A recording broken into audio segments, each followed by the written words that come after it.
Here with Coach Kiracofe after the Lady Demons get the thriller 3-2 tonight over Southeastern. Coach, just describe this match if you can. I mean, we come out and win the first set, and back and forth. Seemed like it was going to be hard fought all night long. Southeastern comes away with the second and third sets relatively easily, honestly.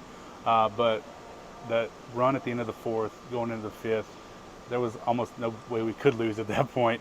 But describe for me from your perspective. I think you just described it. What was the logistics of it? I want the inside. That's sort of what happened. But Yeah. I want how. How did we get to this point, and how do we pull it out? So a reminder that we won 11 5-set matches last year. I made the mistake of saying we didn't want to get in that many 5-set matches this year, and that must have been the reason of our slow start. I mean, once we get into 5-set matches, we win them. It all comes. I mean, Southeastern is a great team and very low error and very high efficiencies.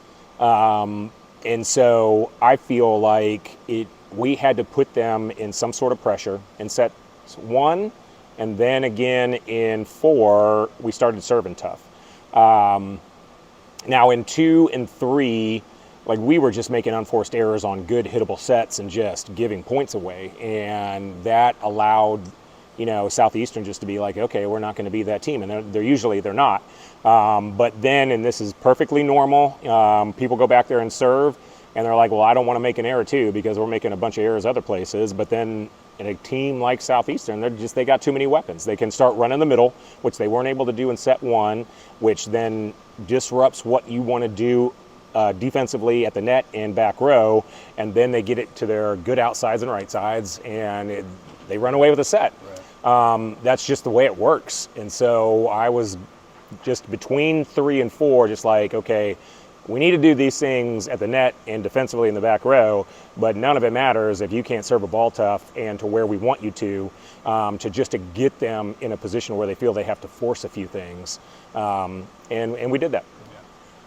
Yeah. And gotta ask about the block, I guess specifically on our end. 12 blocks in the final 2 sets, and it really, I think, turned the tide of the whole match. Yeah. Especially during that long run we had, 19-6 in the 4th set. It was really the play at the net that flipped the thing. One, I go back to the more aggressive serving, took the middle out of it for the most part, which forced the outsides to have to do something.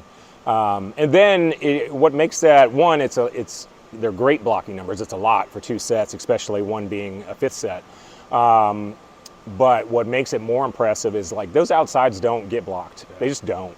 They're very smart. They see what's in front of them. Their vision is fantastic, and they're like, well, I'm going to tool here or just shot over here to swing another time.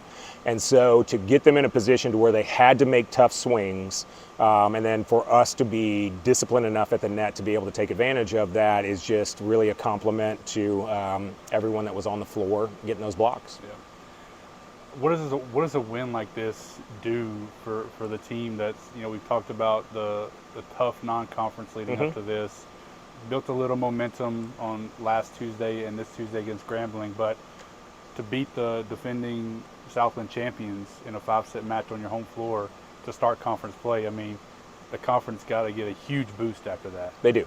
And I can sit there in the locker room after a loss and say, hey, we progressed here, we did this well, this stat category against this type of team is fantastic, but it doesn't mean anything after you get a couple losses.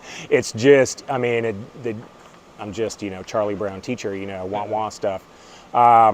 So to see it come together against a quality team, like you said, the defending champions, it's got to be huge for them. It's great for us, and now we just got to make sure that we don't, have a hangover match, specifically tomorrow. Right. But then more importantly, when it matters the most, when we get into conference play and start thinking, hey, we're great. We beat the best as of last year.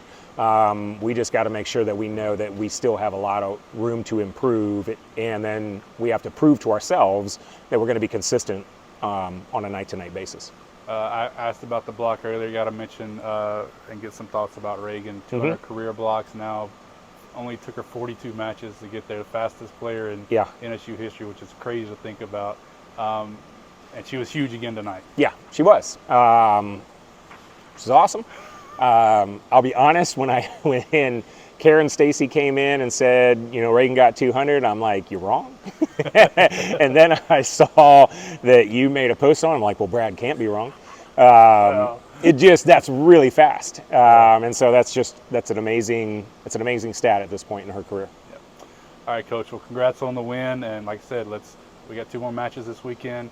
A great atmosphere tonight. Let's keep it rolling. Thanks.